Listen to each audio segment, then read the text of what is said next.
Hello and welcome to Ed Piskor, a tribute.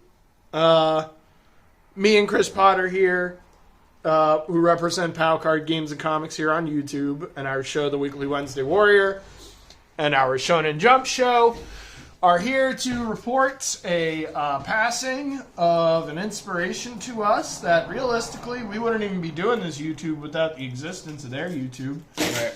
Ed Piskor, the co-host of Cartoonist Kayfabe, passed away, if you're unaware. And so we're here to kind of show off his work, more accurately even so, his life. Because we're talking about a man who lived, breathed, ate comics. The man talked comics when he wasn't drawing comics. When he wasn't drawing comics, he was reading comics. And his comics are very unique in certain ways. He has a unique style.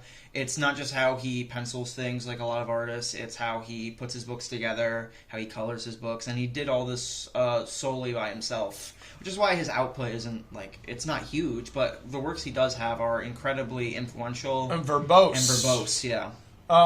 We talk about Daniel Warren Johnson on this channel all the time. Right. D-Dubs draws his own stuff, writes his own stuff, inks it. Sure. You don't color it. You don't letter it. And he ain't making the books. No. Ed Piskor has control over everything. Every portion of his comic books, outside of maybe this trade paperback, is controlled by Ed Piskor. And so we're going to jump into this. I think the only way to truly start would be to talk about his first work, which is Wizzywig. Before that, to our knowledge, he worked on a couple of cartoons. Yeah. He got hit up by Harvey Piskor himself from Fantagraphics off of some submissions to do some work for Harvey Piskor and stuff. And so he had some money. He made some money in doing the cartooning and working for Harvey Piskor, doing side jobs. And so he took that money. He made Wizzywig, which is exactly what it says. It's a portrait of a serial hacker. It's the story about this guy who is a serial hacker, but for the best reasons. He gets put down as a criminal in the story, but he does a lot of good things for a lot of sad people. And so Ed Piskor frames him as almost a hero, almost he doesn't die or anything, but almost a martyr for a cause that we should fight against the government and stuff like that. Che Guevara guy or whatever. I'm not a revolutionary history type of person, but you guys get the idea here. And this is really it's setting up his the basis of what he makes the rest of his books in too, because this is it's a biographical comic about a person that doesn't exist, but maybe based on real people that did exist, because he did a bunch of research on hackers before he made this book, as he does with all of his books. Right. But you'll notice that a lot of these things are they're very traditionally put. Very Clausian in the way he's doing these cutaway strips. Yeah, or I'd even go as far as to say it reminds me of the dude who did Charlie Brown. A Garfield. Not Charles. God, something Schultz. You start off, with a little title, and then you tell a mini story, and then there's just 100 of these in here, And also, I'd even give him I'd go as far as to compliment him to maybe even Alan Moore points here, because Alan Moore is a guy who looks at a page and says, I want this page to be a story. I want people to be able to pull this page out of here and read this as a story in and of itself, as a story within here. Alan Moore kind of treats every page as its own little comic book, and it builds for an even better comic book or a graphic novel once you're done reading it all together. And that's how Wizzywig is done. Wizzywig is done in these smaller comics that make this even bigger graphic novel memoir kind of thing going on. Right. You could tell that he had a lot to say about the internet, about hacking, and about the history of the internet and where this all came from. It really begins in the early 80s. This kid gets a giant computer that can do less than the average cell phone can these days, right? And that's where he starts, and then it just goes from there. And it has a lot to do with what morals and ethics will land you in prison, and what's good and what's bad, and what the definitions of those kinds of things are. So Ed Piskor had a lot to say, and that's kind of the way it seems like he tackles any of the books that he makes. He only makes books on things that he wants to either learn more about himself or has a good knowledge of and wants to tell people about it. Yeah. The next one that we could talk about would be Hip Hop Family Tree. Yep. This is the most recent edition, his big omnibus version. Yeah, this thing is incredible. I don't want to, give it any knockbacks by calling it a textbook, but this has the same amount of information that a textbook would have, only it's done far more interesting. This is a story. This is the story of hip-hop. This is so much the story of hip-hop that this man went as far as to, put an index in the back of his book so you can go and look up people and things and appearances. And then furthermore, there's a bibliography somewhere over here so you can tell that he went and did his research and it's all legitimate and you can look it up and compare it and stuff. I don't know where that bibliography is, but it might be before. It's somewhere in here. And he even went through and did a commentary so that you can see what he was thinking when he was making these pages. The man did his work, so much work on this book, meeting up with all of these people, take some pictures of the people that were actually in the book that he rendered himself. Right. Daryl McDaniels, the Run DMC and stuff. So this was a work of love. I think he just had a great time doing this, and it's definitely his magnum opus. He would continue to talk about this until his death, over and over again. And rappers everywhere know who this man is because of this book. This book is probably the book that people will go to if they ever decide to teach a class on hip hop and stuff like that. It's just or the book they should. Let's be honest. Yeah, it's just so rich, and also he makes a lot of analogies about the ties between graffiti and hip hop. And since art is so closely tied to hip hop, it only makes sense to do some sort of graffiti to tell the story of hip hop in the form of comic books here. Right. And he makes so many connections that I think people don't even know exist. Over and over and over and over again. The man, he's he's making a comic book connection to superheroes and stuff in that page and stuff. Yeah. There's a color gallery in the back here. This is one of my favorite things he does actually. Most of this book is drawn on beige pages. Right. Which focuses you on the art and less on the beige margins. Uncoded. It's a very I think the only thing I don't like about that graphic novel over the X-Men one is that they stray away from his style of doing uncoated paper because of how much his style lends to that. But then you get to these. It was a really educated decision. It makes his work look unique. It changes the way it prints on the page. It gives it a grainy, different quality. Right. It helps the color vibrancy. It changes it. You can tell. This is probably. I'm speaking a little out of turn. This might be the same yellow, but just because it's printed on this page, it comes out like this. Yeah, and he talks about this all the time when he's talking about the recent Marvel reproductions because of how they mess with the colors and stuff. He was very educated on this sort of thing, how comics are made, and had a very specific tone and style he wanted to go for. Yeah, in the production element. Without getting too dark, he refers to himself as a control freak. Yeah, and this is a perfect example of it because Hip Hop Family Tree and Wizzywig, as you can see on Wizzywig, Wizzywig isn't just a cover. This is a whole wraparound thing that he made sure this looks like the Apple kind of logo stuff or whatever. This looks like a computer, an old style computer and stuff. This cover looks like a hip hop album. Right. The side Ed Piskor comics over here looking like a Harvey Piskor book and stuff. That's an EC homage for sure. Yeah, he's really doing the Chip Kid work, the design work. Yeah. This man could probably have a job in just designing comics alone. Why would you stick him in such a small space when he can do this incredible this whole work? Thing, yeah. There's just so much in here. I think something we don't have to show, but is an interesting part of his career is how he played with format a lot. Ed Piskor, we don't have any of the oversized stuff he did, like the Treasury editions or the original Hip Hop Family Tree graphic novels. They're oversized. They're at like that Treasury edition size. Yeah. He really liked to mess with format. Yeah. He really liked to play with the size of the book, how that contributed or depleted from the reading experience. Yeah, and all of this builds, like a movie, like a director of a movie, all of this builds the reading experience and therefore builds what you're actually taking away from this book.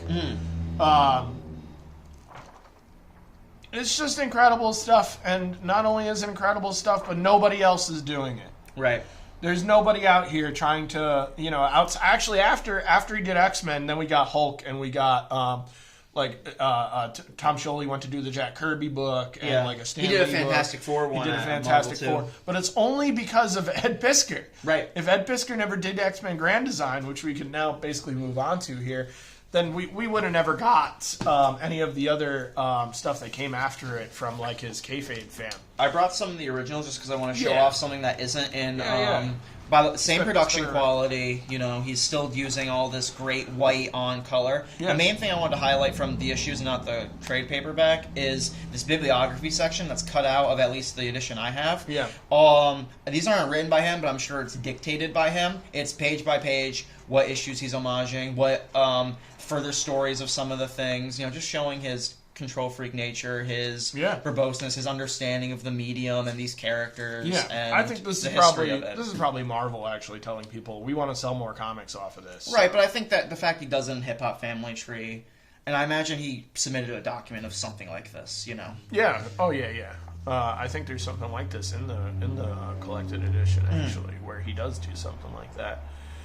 But Marvel doesn't let people dictate this much stuff in their comics most of the time. The only reason he was able to dictate this is because he approached Marvel with this idea and said, "This is what I would do. Pay me or I won't do it." And they said, "Okay." Like, look how different this section is. There, he's like rendering it all in purple.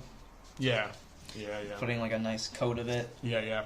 Also, like a director in there, like the editing room, throwing like I believe Ed Piskor once said he's one of only like 2 or 3 people to have the claim to being a solo cartoonist at Marvel. Someone who has done all the work. Yeah. There's very few comics produced like that there. Yeah. Well, yeah, like even Daniel Warren Johnson, again, he didn't color Beta Ray Bill. Nope, nor did he letter it.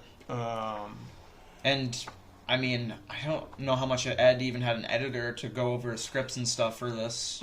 I think that is something worth pointing out in this one, is his scripting process as well as his coloring. Yeah, so this is X-Men Grand Design, where he went and basically did exactly what he did in Hip Hop Family Tree, but for X-Men. He went and chronologicalized the story that is X-Men. And look how good, like, again, just talking about his design, this is a great idea for end pages. Just all the corner boxes that were in all the X-Men comics. And, this is like a really simple thing, but just the way he colors it is very visually pleasing and stuff. And then, like this stuff, this is really cool to me. This, again, talking about Chip Kid analogies, this is totally a Chip Kid thing. Just like, here's a statement I'm going to make using a photo of something you recognize from X-Men, because this is on the number 1 or whatever. Yeah. And then, look at this great graphic image, super different. These kinds of things are what sets the tone for the beginning of the book when you're entering to start and read it and stuff. His use of white is so unique. I think we already touched on it like a little bit, but like he's really a guy who understands how putting each color on the page affects it. Yeah, and if we can't stress enough how much this man lived, breathed, ate, and shit comics, I hope you enjoy this love letter. It was made with you in mind. This isn't a book. This is a love letter. Yeah. He likes comics so much, he wants to write he wants to draw a 300-page love letter to X-Men. Over 300 pages, sorry. I do think this is really interesting, and this is something he did this for this collection. He recolored all these classic X-Men books. I don't even know how he went about doing this, but it just really helped lend them to the style of the book. He's doing something very unique with the coloring in all of these. I think he's really letting the art shine in a way a lot of modern reprints don't. Dropped it into his own stylization too, with the non-white pages and stuff. Oh yeah, and he's using these little marks to like homage himself and stuff. Yeah, like this sort of thing is really like an Eddie. This is like him calling out himself in some ways. Yeah, the white using the white on that purple. I feel like even too. You know, just using the white in general because of the background, it shines a lot more than it would on a regular white page. Right. So this man's work, you know, we're going to keep saying this over and over, that it's just incredible, and mostly because the man doesn't need anybody. The man can do it all himself. I mean, look at, like, him rendering Kirby stuff is so cool. Just because, like, he really has the color palette for his pencils and shit. Yeah. This is a really great introduction to X-Men, too. Like, if you're just trying to, like, figure out why you should read X-Men or where you should read X-Men or how you should read X-Men, if you read this, you'll be encouraged to find a spot that you like and do more research into. And there's plenty of opportunities to learn more. He really does a good job of telling you where he's pulling everything from. And if you buy the omnibus edition that Chris bought over here, there is so much in the back of here. So much stuff in the back of here to show you, like, process. I mean, this is like an artist edition inside of the book itself. Rarely do you get this verbose of a background on the creation of the comic book. This is usually a separate book in and of itself that you have to buy. Yeah, and he has one of those too. I imagine it's cool. You don't do this kind of work without loving comics. Right. This man loved comics. What an interesting process. He mentions, like, at the start of the scripting section, he doesn't even, like, write anything. He does all his process on these scripted pages, which are ruled out for, like, perfect to be blown up. There's a cartoonist fave. It's a weekly shoot I was listening to where he talks about this border format and what to do to blow it up and like how to make scripts and stuff using it. It's very interesting. This is like the best drawing of Major X I've ever seen in my life. Yeah, it's a cover issue 1. Little shout out for his boy. What will we do without Ed Piskor now? I don't know. Like I said, there's nobody doing this kind of stuff. Like, no, maybe he's a very Jim Rugg, I guess, and stuff. I ain't got nothing against Jim Rugg, but he's not making comics for me. Ed Piskor's making comics for me. Right. Ed Piskor's making comics for people that care about comic books. You know, people that really are invested in this industry, that have something to lose in this industry, like himself. And when you have somebody creating like that, this is the kind of work you get. Moving on past Hip Hop Family Tree, past Wizzywig, past X-Men, he goes back to do more indie stuff. At Fantagraphics. His longtime publisher. And it's this book called Red Room. Yeah. Which is very far from the other stuff he's worked on. Mostly because, as a fan of like underground comics and dark comics and what's the word they use? Outlaw comics. Outlaw comics, yeah. I think there's a logo for it somewhere in here. Yeah, he goes to make his own outlaw comics, basically. Yeah. Yeah. And then another thing he puts on here somewhere, banned in 5 countries. Yeah. I don't know if that's true or not. It probably is. It's very violent stuff. He goes really crazy with this. But again, look at this isn't normal comics. No. This formatting is ridiculous. But it still reads really well, and it's still really strong, and it doesn't need color. It's all black and white grays on black pages. And I think one of the things that's interesting is comparing this to Wizzywig, the different treatments of grays, and the different like comics that homages, and how the style has changed and stuff. Yeah, he went from like drawing Peanuts comics and Wizzywig to drawing like... I don't even For lack of better phrase, Visual, maybe? you're going to say like Jason Fabok rendered level stuff. Like Jason Fabok stuff doesn't look this violent. No. But you could tell the line work is there. Like Jason right. Jason Fabok's line work and Ivan Heiss's line work is all there. The dude really went pretty crazy with his line work. Yeah, like the Bissett and what's the other guy who did Swamp Thing? Yeah. Oh, Bernie Wrightson. No, the one who did the Moore stuff. There's another guy who's like it's did the Totleben. Maybe, but he didn't. Stephen Bissett is the guy you're thinking. Yeah, 100%. Bernie Wrightson too, though, for sure. Yeah, it's got like a horror comics element to it. Even though it's not really a horror comic, it's more a thriller comic with like loose story beats that are connecting each issue and stuff. They're really and he wrote this on purpose. He wrote these so that they were basically one-shots, so people could pick them up. That's a big thing that was important to Ed, the one-and-done nature of comics, making sure everything's a complete story in and of itself. Yeah, he doesn't want... because he was also a person who grew up during a time where you couldn't get all the issues you wanted. Right. And so you didn't want people to have that problem where they didn't have all the issues, still couldn't read his story. And that's an incredible thought to have as a creator when you're making comics. going to be a little hyperbolic and say it's the right thought to have. Everyone should be thinking like that. Yeah, I don't know who said it, but it's a famous term in comics now, and it's that every comic is somebody's first comic. I believe it's Stanley. I think it's a Stanley quote. And so, if that's true, Ed Piskor took that to heart. And he made it, even in X-Men Grand Design, you could see that, because although this is an omnibus now, before then, it was these, like, parsed out issues that had different names. This is Grand Design, this is Second Genesis, and I believe there was a third one called... it's just called Grand Design. This is Extinction. Extinction and stuff. So, like, you could pick up issue 2 of Extinction, and you don't need to read what happened beforehand. This is trying to just tell you what the heck is up. And so you could just read this and be like, okay, this is what happened in this portion of X-Men. I don't need to know what happens after or beforehand.